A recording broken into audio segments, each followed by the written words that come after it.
Hello, my friends. Welcome back for day 3 of our Advent calendar series. We're going to go back and get that thing opened and we'll see what we got. We'll be right back.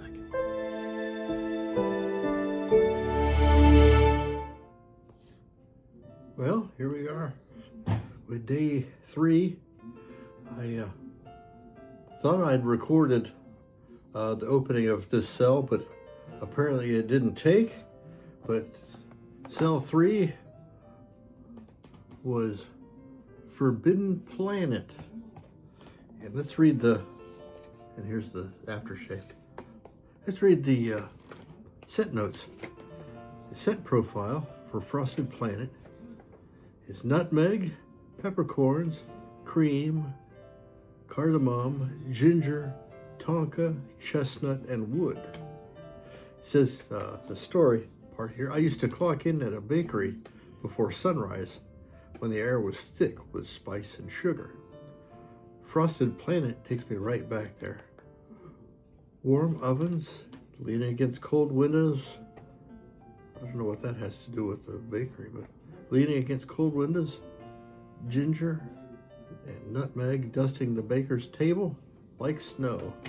I'd smell like Christmas bliss before the sun even rose. Imagine sideswiping a planet made of frosting. A lot like good lather, but you can eat it. Ah, the daydreams I had while working. Frosted Planet is half bakery, half science fiction. Nostalgic, earthbound sweetness with a galactic twist, and yeah, bakers are the superheroes of the holidays. That was Frosted Planet. It was pretty neat. I was trying to find the I was looking at the other fellows who are doing these Advent calendars, and somebody had mentioned that I should read the labels for Easter eggs and stuff, and I'm not sure I found it, but oh, wait a minute. It says that ingredients are denatured alcohol, rose, hydrosol, essential and fragrance oil, glycerin, aloe, benzoin resin, and cosmic sucrose. Maybe cosmic sucrose is the Easter egg on this. I do like starting to really like the artwork on these things. But let's cut back to the action.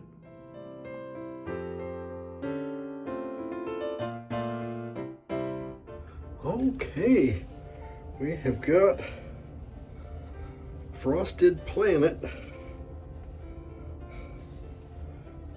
I think we're going into the bakery confections kind of a theme for this year. Here's see if I can get that in there for you. It looks like a rocket ship and beautiful artwork so far this year.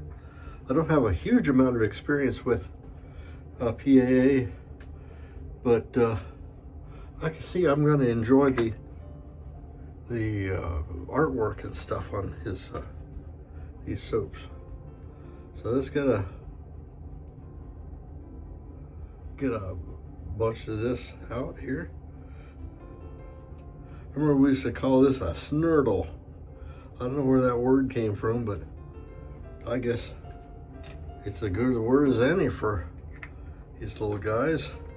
This is I guess this is a 1 ounce of sample, so just a little bit on there. It does smell bakery-ish. It smells kind of. See, I'm taking the lid off now. I don't know what to make of this yet. We'll continue with our Grey Dog.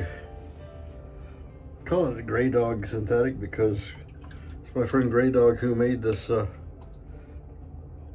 brush for me. We'll squeeze a little bit of water onto the soap and let it kind of work in there. Somebody mentioned, and I saw it written somewhere, that we should not worry about the soap is real dark looking. Let me get this out here for you and show you what I mean. See, it's really dark, but then the place where I dug it out is a little light. It's reaction with the air and some of the whatever's in the soap. It's okay. It's brown.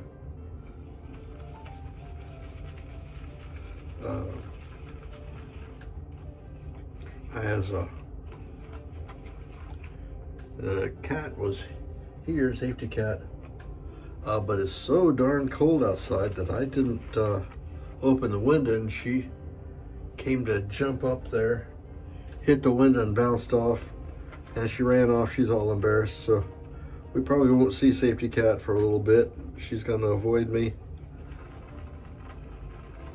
because she's embarrassed for having crashed into the window. It's lathering pretty good. It's having a little bit better luck with it today than I did yesterday. Our razor today is my Vector, Blackland Vector. This is my usual star. It's got a fresh new blade in it. It's a Pro Touch. What is it? Is it Pro Touch? Yeah, Pro Touch. Kai blades, which I like really well. I almost like these better than feathers. I'm not sure if I could confirm that because these blades last a really long time. So by the time I get some more feather, what is the feather equivalent? I've got them here. Pro Guard.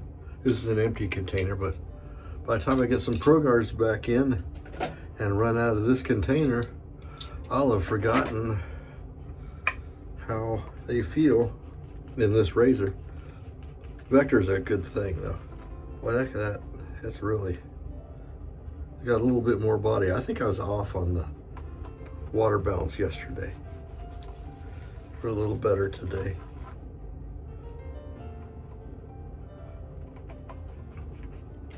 I got involved with a Zoom call yesterday.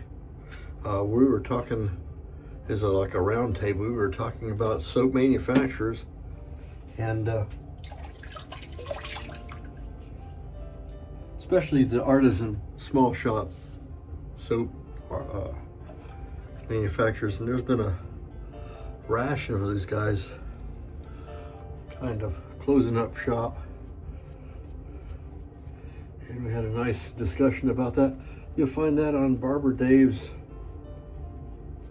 Shaves and Such. It should be up today. It was a live stream last night, and it was a really interesting show. If you guys have interest in the soaps, and if you're here watching this, you may be interested in the collecting, making and using and soap stuff or shaving stuff. And it was a far-reaching dive into the world of small business and our artisan shave makers, just like Phoenix Artisan Accoutrements. And there were a couple other guys there. There was Noble Otter, and there was Adopted Acres, and I don't pretend to remember everybody. It was a neat time though.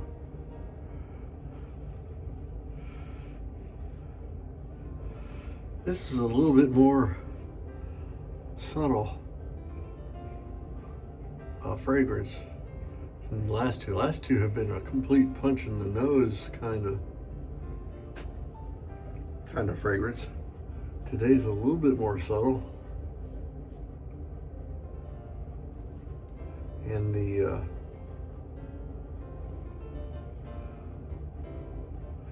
cushion and glide and stuff with the soap is pretty good.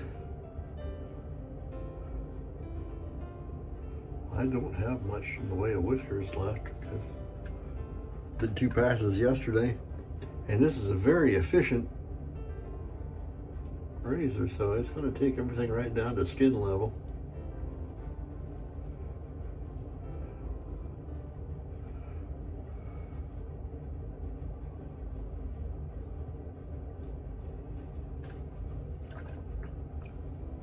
So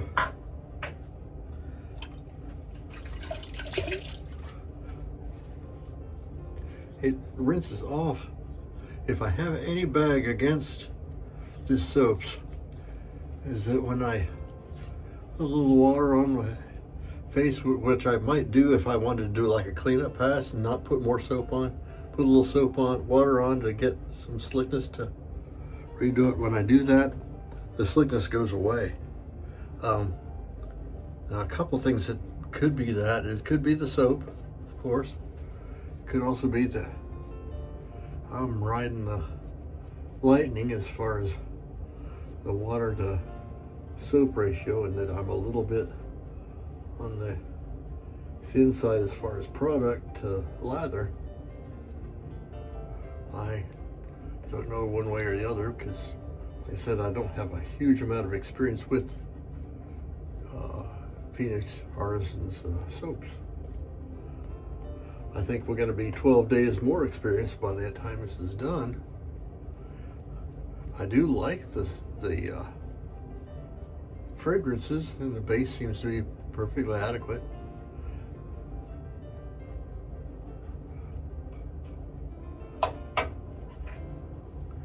Here's two, yes, the updo. Pass two.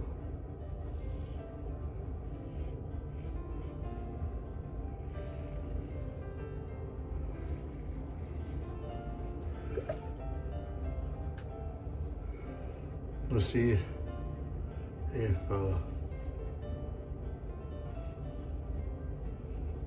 much I like shaving every day.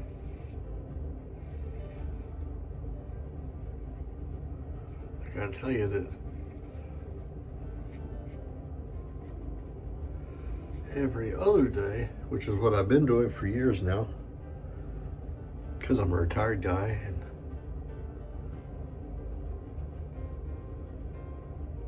I don't need to shave every day, so I don't. But that's me. A lot of guys, beard grows faster. They need to look good. This is still pretty good. I don't know if I'll do a cleanup because I'm right on the edge of having a little bit of irritation. My face is still getting used to daily shaving. Feels pretty good though. I got a really good shave out of it. So the fragrance today was wild. To be honest, didn't leave a lot of impression on me one way or the other, because unlike the couple previous days, it's not a punch to the face kind of fragrance. So it does smell like baking spices and in the kitchen, but it's not standing in the kitchen for me. It's sitting in the living room adjacent to the kitchen. Let's try the aftershave. Well, let's keep up with how we've been doing it before. We're going to hit ourselves with a little Thayer's lemon.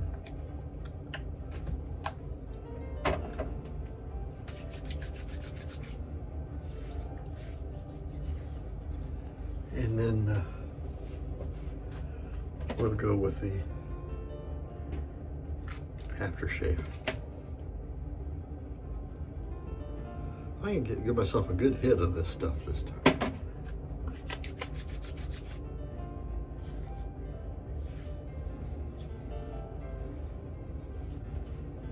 Smell the alcohol is the most forefront in this one.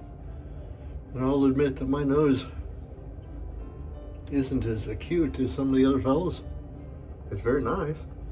It's just kind of a little bit more subtle than the previous one. It was a nice shave, and thank you so much for